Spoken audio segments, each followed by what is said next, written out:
myself, my name is Munanum. I'm a member of the Aquinnah Wampanoag tribe, which is a small little place on the western end of Martha's Vineyard. And as I said earlier, I'd like to really welcome everyone to the 48th National Day of Mourning. Once again, on the first Thursday in November, United American Indians of New England and those who support us are gathered on this hill to observe National Day of Mourning. And it marks the 48th time we have come here in all kinds of weather to mourn our ancestors and speak the truth about our history. And it's been too long a time to have to speak about the same things, to speak about racism. And I dedicate this National Day of Mourning to our brother, Horace Seldon, a true warrior against racism. Those who started National Day of Mourning could not have envisioned that generations would still be here, year after year, carrying on this tradition. Many giving did not take place in 1621, when the Pilgrim survivors of the first winter sat down to dinner with their Indigenous friends. The first official day of Thanksgiving feasting in Massachusetts was proclaimed by Governor Winthrop of the Massachusetts Bay Colony in 1637. And he did this to give thanks for the safe return of men from the colony who had gone to what is now Mystic, Connecticut, to participate in the massacre of over 700 men, women, and children of the Pequot Nation. About the only thing that is true is that these pitiful European strangers would not have survived their first several years in New England were it not for the aid of the Wampanoag people. And what we Native people got in return for this help was genocide, theft of our lands, and never-ending repression. And there's another truth. The reason that the myth makers prefer to talk about the Pilgrims and not the earlier English-speaking colony, Jamestown, is that in Jamestown the circumstances were way too ugly to hold up as an effective national myth. For example, the white settlers in Jamestown turned to cannibalism to survive. And that's not a very nice story to tell the kids in school. The Pilgrims did not find an empty land any more than Columbus discovered anything. Every inch of this land is indigenous land. Yeah. Yeah.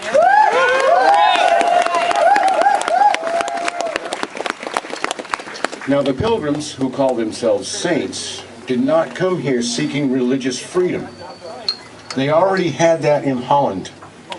They came here as a part of a commercial venture.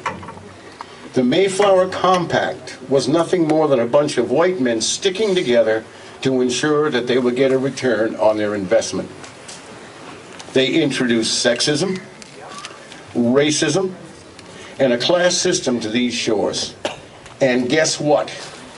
They did not even land at the sacred shrine down the hill called Plymouth Rock, which is a monument to racism and oppression, which we are proud to say we buried, not once, but twice, in 1970 and again in 1995.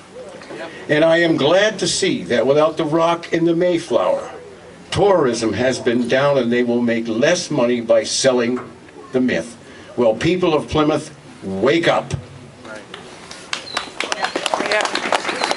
Upon arriving, the Pilgrims opened my ancestors' graves and took funeral objects. They also took as much as they could carry of our corn and bean supplies.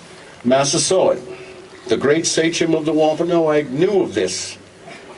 Yet he and the Wampanoag people welcomed and befriended the settlers, saving them from extinction. Little known, the pious Pilgrims sold my ancestors as slaves for 220 shillings each. And in today's money, that would be around 33 US dollars.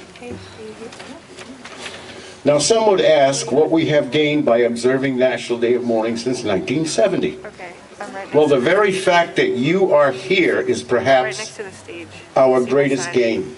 Okay, see you soon. All right, bye. People from the four directions, having seen through the pilgrim myth, join us every year in the struggle to destroy that mythology. There are also two plaques erected by Plymouth, one on Coles Hill to honor National Day of Mourning, it's off to my right, and another in Post Office Square to Metacom or King Philip. And this was part of an agreement we signed with Plymouth in 1998. Those of us who were here in 1997 will never forget what happened to our peaceful march. And after a powerful show of unity, demanding all charges be dropped, Plymouth was forced to drop the charges and erect the plaques. Now there are at least 2 rocks in Plymouth that speak the truth. Now the placement of these plaques does not end the need for us to continue to come to Plymouth and speak the truth. We will do so as long as sports teams and schools continue to use racist team names and mascots. Damn right. We will continue to gather on this hill until the U.S. military and corporations stop polluting our mother, the earth.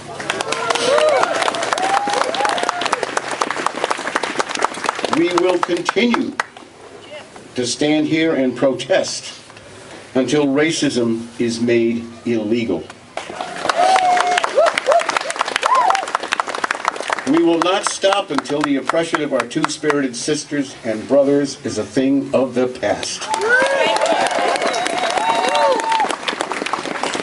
When the homeless have homes. When people from Mexico, Central America, and South America are no longer targeted. When no person goes hungry or is left to die because they have little or no access to quality health care. And when union busting is a thing of the past. Until then, the struggle will continue.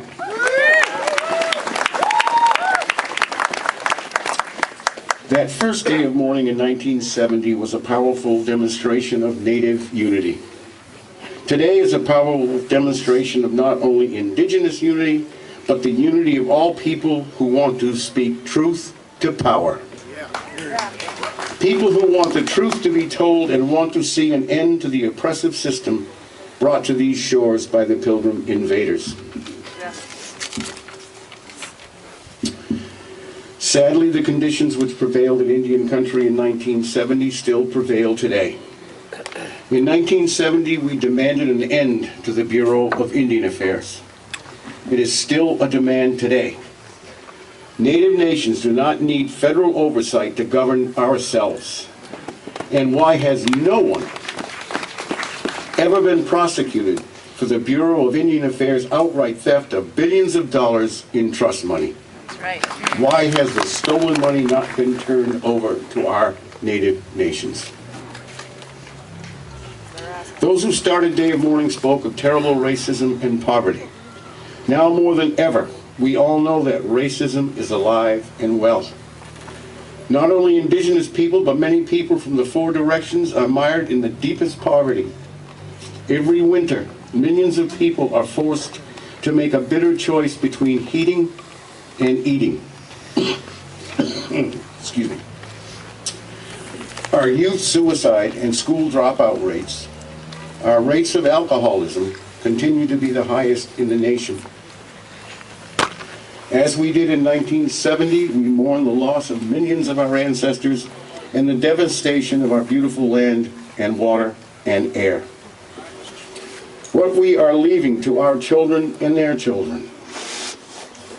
Well, let us put our minds together and see what life we can make for our children. I'm going to say it again.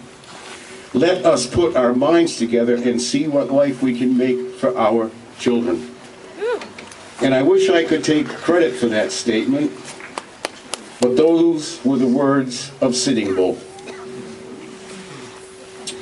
We also pray for our people who have died during this past year and during the past 520 years since Columbus showed up.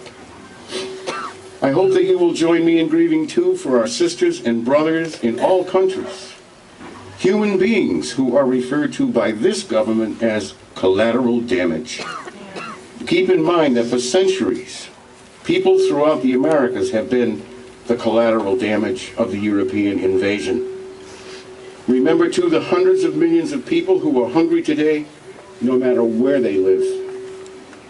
And we condemn all acts of violence and terrorism perpetrated by all governments and organizations against innocent people worldwide.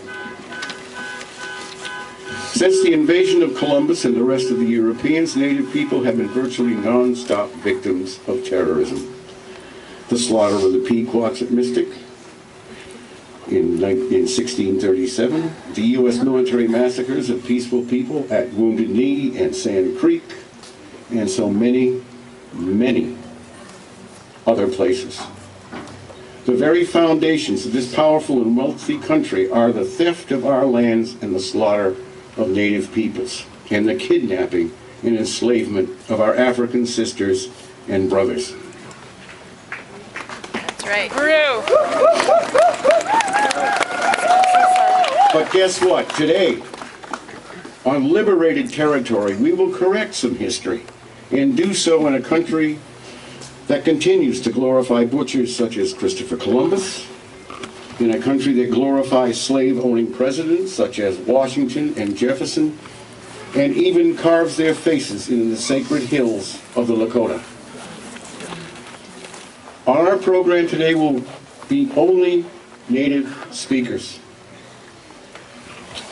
This is one day when we speak for ourselves without non-Native people, so-called experts, intervening to interpret and speak for us.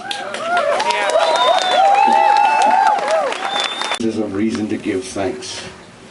Today, many thousands stand with us in spirit as we commemorate the 48th National Day of Mourning. And to our beautiful Native youth, I say learn about and remember what your ancestors went through to bring you here. We are like the dirt, like the sand, like the tides, we shall endure. In closing, I would just like to say, in the spirit of Crazy Horse, in the spirit of Metacom, in the spirit of Geronimo, above all, to all people who fight and struggle for real justice. We are not vanishing. We are not conquered. We are as strong as ever. Oh.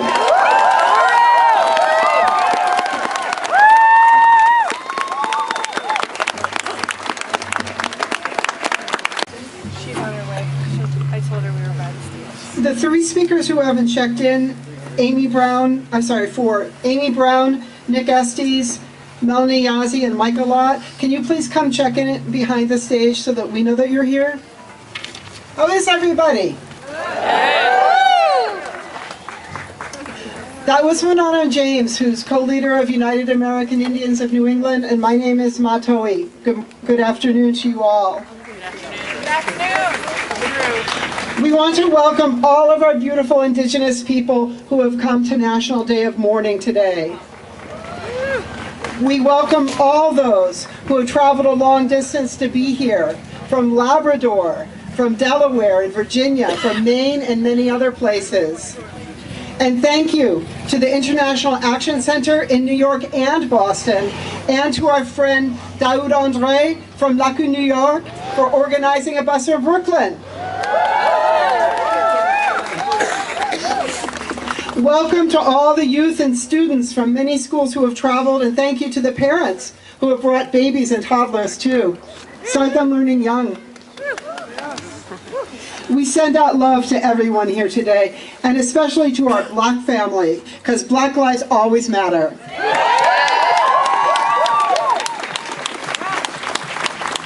To all the elders, to immigrants and refugees who are threatened by the U.S. immigration policies, to our Muslim family, our disabled family, our LGBTQ Two-Spirit family, and not least to our union family. And we're very grateful that we have people from the deaf community here with us today, and that they very kindly are helping to interpret this event, and we hope that in future years that we'll be able to have interpretive services for all national days of mourning.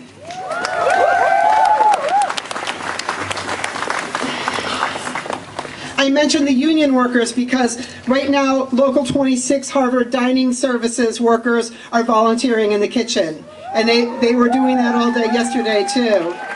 And we have lots of members of United Steelworkers of America, Local 8751, Boston school bus drivers helping us out with logistics every single year.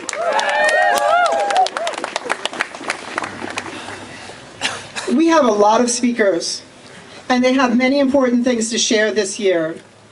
You know, sometimes I've been asked by non-Native people why a lot of us seem to know so much about history and are often such good speakers. I can tell you why. We remember and we speak because we will die otherwise. Yeah. Our histories and cultures would disappear if we did not do this. Sometimes legislators act as though we dropped in from outer space. They did not think there were any Native people in their town or in their area. Don't we all live on reservations? They make casino jokes in front of us. Even when we explain in grim detail the barbaric acts of Columbus and his men, we hear legislators say that Columbus should be celebrated because he brought civilization to us.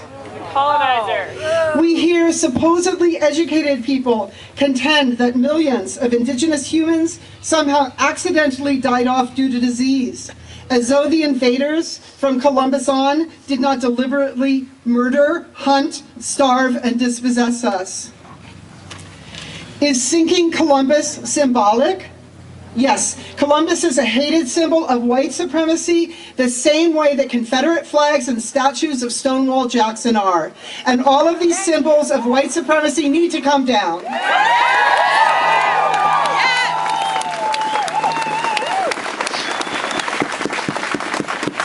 We won Indigenous Peoples Day in Cambridge last year, and we just won in Brookline, Massachusetts too. We need legal systems that reflect Indigenous law and understandings. The settler courts occasionally make a decision in our favor for which we are to be grateful, I suppose. But all too often, they merely uphold settler values.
Oh no, I couldn't do that.